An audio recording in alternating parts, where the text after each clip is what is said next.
Caesarean delivery के बाद अक्सर महिलाओं के दिमाग में रहता है कि भाई वो कब से झुकना स्टार्ट कर सकती हैं, कब से अपने डेली रूटीन के काम शुरू कर सकती हैं, कब उनको वजन उठाना शुरू कर देना चाहिए, मतलब कोई रिस्क नहीं रहता है, और कब वो एक्सरसाइज करना शुरू कर सकते हैं या थोड़ा बहुत वॉक करना शुरू कर सकते हैं। आज की अपनी इस वीडियो में आपके इन सारे सवालों का जवाब दूंगी, तो वीडियो को पूरा ज़रूर देखिएगा बिना स्किप किए, क्योंकि अगर कोई भी ज़रूरी चीज़ अगर आप स्किप कर देते हैं तो हो सकता है कि कोई इंपॉर्टेंट पार्ट वीडियो का आपसे मिस हो जाए। तो चलिए वीडियो को स्टार्ट करते हैं। चैनल पे अगर आप बिल्कुल पहली बार आए हैं या फिर आपने अभी तक हमारे चैनल स्टे फिट विद अभिलाषा को सब्सक्राइब नहीं किया है तो सब्सक्राइब जरूर करिएगा, क्योंकि इस तरीके की इन्फॉर्मेटिव वीडियोस लगातार हमारे चैनल पे आते रहती हैं।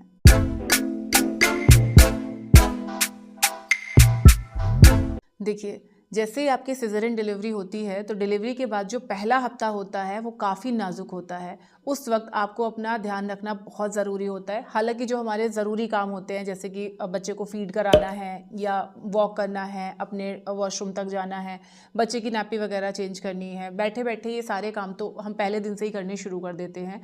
लेकिन पहले हफ्ते में आपको ध्यान रखना है कि आप तेज चलेंगे नहीं, नीचे झुकना आप पूरी तरीके से अवॉइड कीजिए। बच्चे को गोद में लेने के अलावा कोई भी वजन या कोई भी सामान आपको उठाना अवॉइड करना चाहिए। ज़्यादा देर तक खड़े रहना भी आपको पहले हफ्ते में अवॉइड करना है, क्योंकि इस वक्त जो हमारे टांके होते हैं वो गीले होते हैं, कच्चे होते हैं और उनके टूटने का डर काफ़ी ज़्यादा होता है।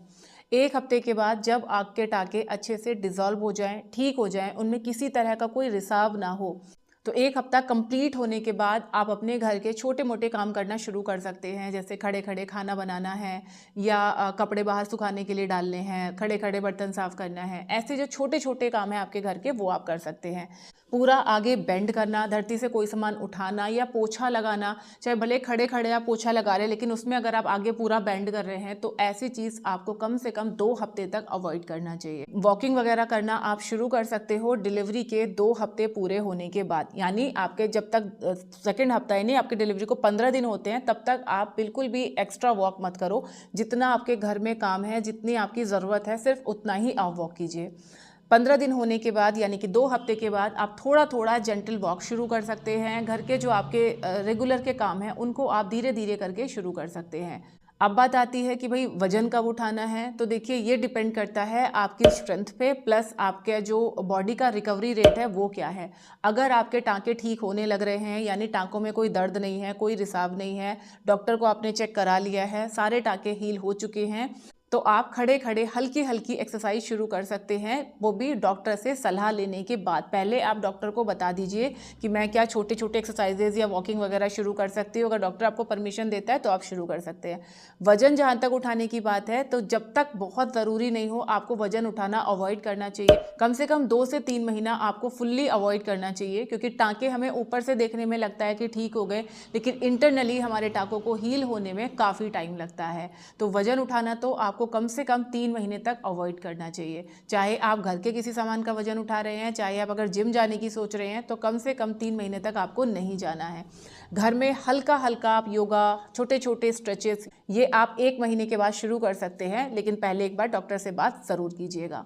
अगर आपकी डिलीवरी को 3 महीने से ज़्यादा का टाइम हो गया है, 4 महीने 5 महीने हो गए हैं, तो आप अपनी एक्सरसाइजेस अपने पेस में शुरू कर सकते हैं। अगर आप देख रहे हैं कि भाई बिल्कुल शुरुआत हमें किस तरीके की एक्सरसाइज से करनी चाहिए डिलीवरी के बाद, तो ये वीडियो मैंने अपने चैनल पे ऑलरेडी अपलोड किया हुआ है, ये आप एक बार चेक ज़रूर कीजिएगा। इसके अलावा एक बहुत बड़ा सवाल आजकल रहता है कि भाई हम घर में अकेले रहते हैं तो हम कैसे मैनेज करें।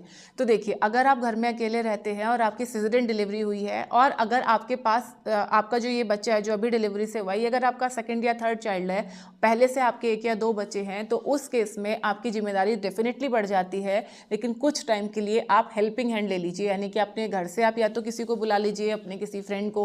अगर कोई भी नहीं है आने के लिए तो फिर आप कोई हेल्प रख सकते हैं, क्योंकि इस वक्त अगर आपने अपना ध्यान नहीं रखा तो फिर आगे जाके परेशानी बहुत ज़्यादा होगी। आपने अपने आसपास में देखा भी होगा बहुत सारी महिलाओं को कि जब से डिलीवरी हुई है तब से मुझे कमर में दर्द रहने लगा है, जब से डिलीवरी हुई है मुझे ये परेशानी हो गई है, किसी को डाइजेशन के इश्यूज़ हो जाते हैं। तो ये सारी प्रॉब्लम्स इसीलिए होती हैं क्योंकि उस वक्त जो हमारा नाजुक टाइम होता है 1 से 2 हफ्ते का, उतने से टाइम के लिए हम कुछ अपने लिए कर नहीं पाते, अपने लिए हेल्प नहीं लेके आ पाते या अपने हस्बैंड का सपोर्ट नहीं ले पाते, जिस वजह से ये प्रॉब्लम्स हमारी बढ़ जाती हैं। तो आप प्लीज़ 1 से 2 हफ्ते अपना बहुत अच्छे तरीके से ख्याल रखिए। फुल्ली आप रेस्ट कीजिए, जितना बहुत ज़रूरी काम है सिर्फ वही आप 15 दिन तक कीजिए। उसके बाद धीरे-धीरे जैसे-जैसे आप ठीक होते जाएँगे, ऑटोमेटिक आप अपने काम पे आते जाएँगे। आई होप इस वीडियो से आपको काफ़ी हेल्प मिली होगी चीज़ों को समझने में। इसके अलावा अगर आपका कोई भी सवाल है आपकी डिलीवरी से रिलेटेड तो कमेंट सेक्शन में ज़रूर पूछिएगा। तो चलिए अपना ध्यान रखिए, खुश रहिए, फिट रहिए। Thank you.